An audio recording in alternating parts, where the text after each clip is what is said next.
Madam, सपना था विश्व गुरु बनने का, बन गए हम टैक्स गुरु। इस जीवन में दो ही चीजें निश्चित हैं। There are only two things that are certain, death यानी कि मृत्यु, और दूसरा है टैक्स। इस जहां से उस जहां तक जहां भी जाओगे, हर मोड़ पर हर जगह मुझे ही पाओगे, यानी कि टैक्स ले लीजिएगा। मैडम, इस देश में 80 करोड़ जनता 5 किलो फ्री राशन के सहारे जी रही है। आपको जान के अचंभा होगा, इस 80 करोड़ जनता से भी ये सारा जीएसटी लिया जाता है। सिर्फ अमीर नहीं, गरीब से गरीब आदमी भी जीएसटी देता है। और इतना टैक्स जो भारत की आबादी सरकार के खजाने में डालती है, उसके बदले सरकार जनता को देती क्या है, ये बहुत बड़ा सवाल है। हमारे जन्म होने से लेकर हमारे मरने तक टैक्स पे टैक्स सरकार हमसे वसूलती है, लेती है।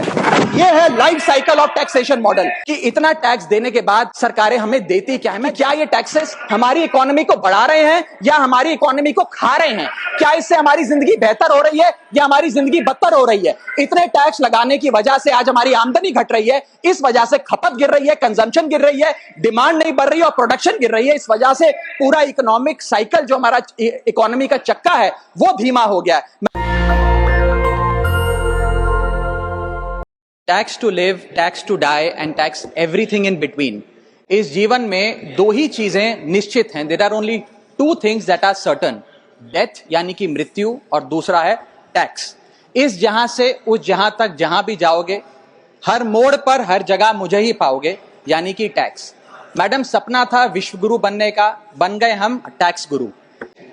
और इतना टैक्स जो भारत की आबादी सरकार के खजाने में डालती है, उसके बदले सरकार जनता को देती क्या है, ये बहुत बड़ा सवाल है। कौन सी ऐसी हाई क्वालिटी सर्विस है जो फ्री ऑफ कॉस्ट जनता को दी जाती है? क्या हमें quality health care free of cost मिलता है? नहीं मिलता। क्या हमें वर्ल्ड क्लास एजुकेशन मिलती है? नहीं मिलती। क्या हमें फ्री वर्ल्ड क्लास ट्रांसपोर्टेशन मिलता है? नहीं मिलता। क्या हाई क्वालिटी रोड्स मिलती हैं? अगर अच्छी हैं तो टोल टैक्स भरना पड़ता है। क्या 24 घंटे 7 दिन बिजली आती है? नहीं आती। तो इतना सारा जो टैक्स सरकार इकट्ठा करती है, उसका करती क्या है? इसीलिए मैं कहना चाहता हूं दैट वी इन इंडिया पे taxes like in developed countries to get services like in sub-Saharan countries.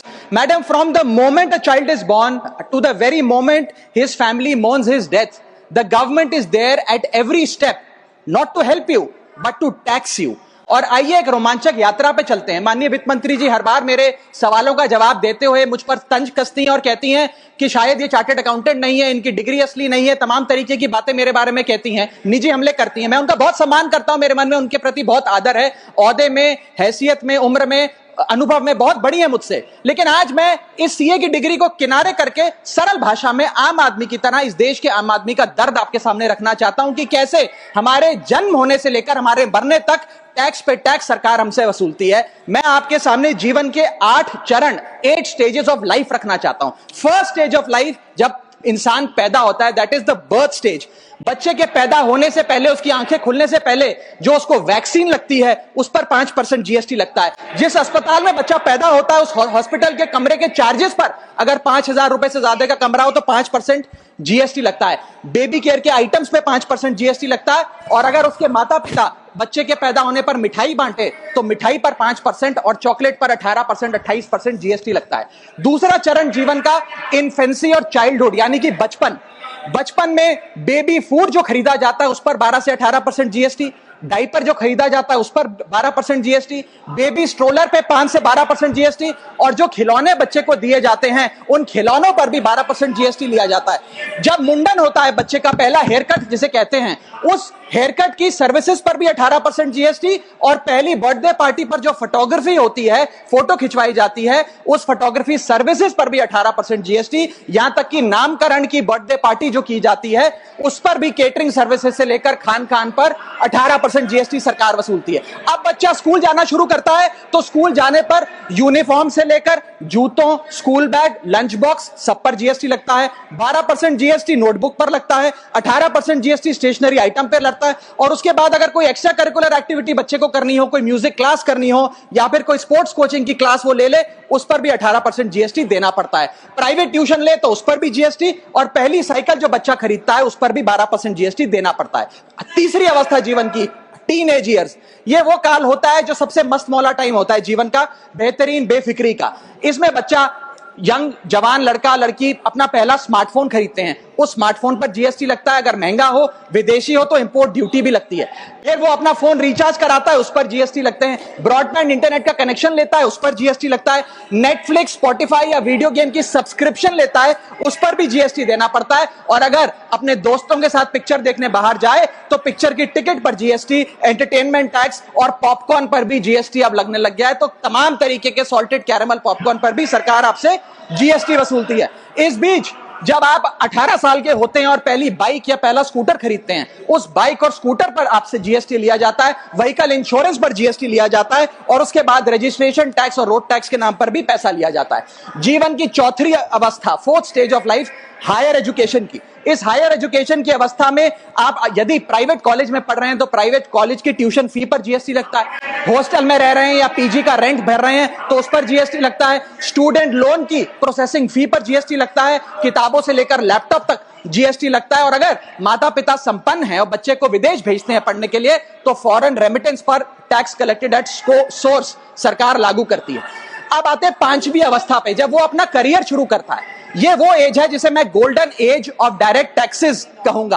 अब ये डायरेक्ट टैक्स के जंजाल में आदमी फंस जाता है इस उम्र में, जब उसकी पहली नौकरी लगती है। तो नौकरी में आमदनी अनुसार उसके स्लैब रेट के हिसाब से उस पर टीडीएस पहले काटा जाता है, मानो जेब काटी जा रही हो, और फिर इनकम टैक्स वसूला जाता है। जब पहली बार उसको पगार मिलती है, वेतन मिलता है, वो माता पिता या दोस्तों को बाहर खाने पे ले जाता है, पिक्चर दिखाने ले जाता है, उस खाने के बिल पर भी सरकार जीएसटी वसूलती है। और जैसे जैसे उसकी सैलरी बढ़ती है वैसे वैसे स्लैब अनुसार उससे इनकम टैक्स वसूला जाता है। इसके बाद आज वर्क फ्रॉम होम का कल्चर चल रहा है, तो वर्क फ्रॉम होम में इंटरनेट बिल्स हो, ब्रीफकेस हो, लैपटॉप हो, इन सारी चीजों की खरीद पर सरकार जीएसटी लेती है। और अगर आप ये पैसा निवेश करें, इस निवेश करने पर आप कोई भी फाइनेंशियल इंस्ट्रूमेंट खरीदें तो सिक्योरिटी ट्रांजैक्शन टैक्स के नाम पर, मैडम मेरा समय जा रहा है, कोई फाइनेंशियल इंस्ट्रूमेंट खरीदे तो फाइनेंशियल इंस्ट्रूमेंट की खरीद पर सिक्योरिटी ट्रांजैक्शन टैक्स, उसकी ब्रोकरेज पर जीएसटी और फाइनेंशियल एडवाइजरी पर जीएसटी। और जब आप ये फाइनेंशियल इंस्ट्रूमेंट बेचते हैं तो उसके मुनाफे पर सरकार आपसे कैपिटल गेन टैक्स वसूलती है। यहां तक कि हेल्थ इंश्योरेंस और लाइफ इंश्योरेंस प्रीमियम्स पर भी सरकार आपसे जीएसटी लेती है। इसी सरकार के मंत्री माननीय गडकरी जी भी सरकार से यही गुजारिश कर रहे हैं कि इंश्योरेंस प्रीमियम पे कम से कम जीएसटी हटा दिया जाए। इसके बाद इंसान अपने जीवन की छठी अवस्था में आता है, यानी कि मिडिल एज। इसमें उसकी आमदनी भी पीक पर होती है और उसका टैक्सेशन भी पीक पर होता है। अप्रेजल होता है, प्रमोशन होता है, बोनस मिलता है और हाई टैक्स स्लैब के चलते वो अपनी कमाई का एक अधिकांश हिस्सा इनकम टैक्स में सरकार को जमा कराता है।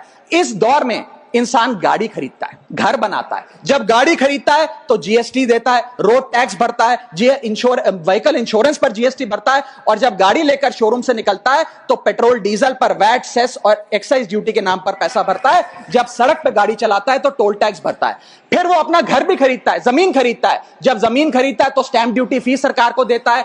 जब कंस्ट्रक्शन मटेरियल खरीदता है घर बनाने के लिए तो कंस्ट्रक्शन मटेरियल पे, चाहे वो सीमेंट हो, मार्बल हो, स्टील हो, उस पर जीएसटी देता है। उसके बाद जब कंस्ट्रक्शन सर्विसेज लेता है किसी बिल्डर से, ठेकेदार से, कॉन्ट्रैक्टर से, तो उस कंस्ट्रक्शन सेवाओं पर भी जीएसटी सरकार आपसे वसूलती है। और जब घर बन जाए तो एनुअल प्रॉपर्टी टैक्स और हाउस टैक्स के नाम पे आपसे पैसा लिया जाता है। और जब आपको पैसे की आवश्यकता पड़े और आप ये घर बेच दें तो कैपिटल गेन्स पर भी सरकार आपसे उस मुनाफे पे टैक्स वसूलती है।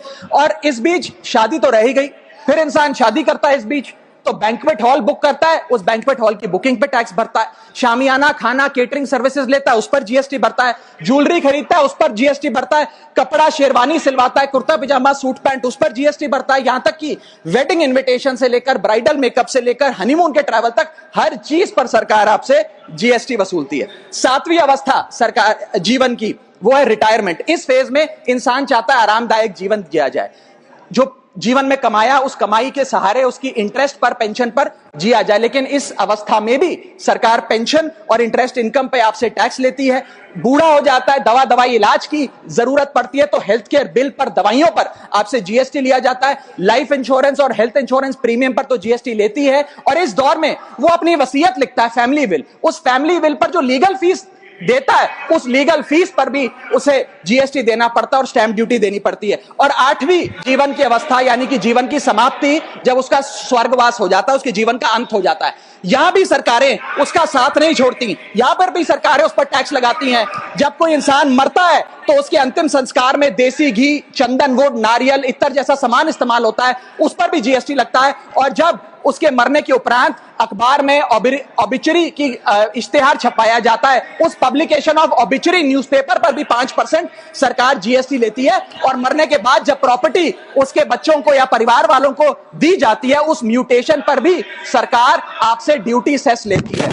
यह है life cycle of taxation model. लेकिन मैडम, सबसे जरूरी बात यह है कि इतना टैक्स देने के बाद सरकारें हमें देती क्या है? मैं जानता हूं कि टैक्स सरकार के लिए जरूरी है, इस सरकार के लिए नहीं, जितनी सरकारें इस देश में रही सबने टैक्स लगाकर जनता से पैसा लिया। टैक्सेस वास्तव में जरूरी हैं, लेकिन सवाल यह है कि क्या ये टैक्सेस हमारी इकोनॉमी को बढ़ा रहे हैं या हमारी इकोनॉमी को खा रहे हैं?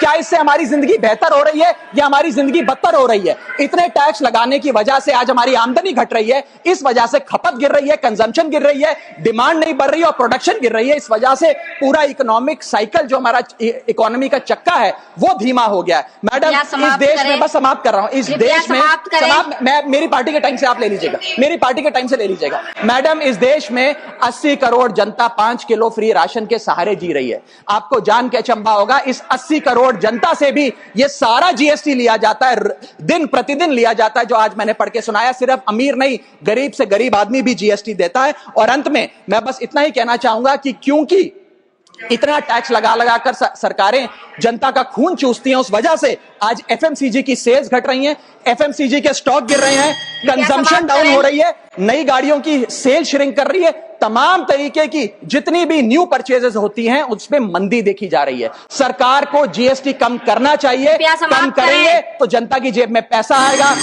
आएगा तो मांग बढ़ेगी, खपत बढ़ेगी और इकोनॉमी का चक्का चलेगा। आपका समय समाप्त। बहुत बहुत शुक्रिया।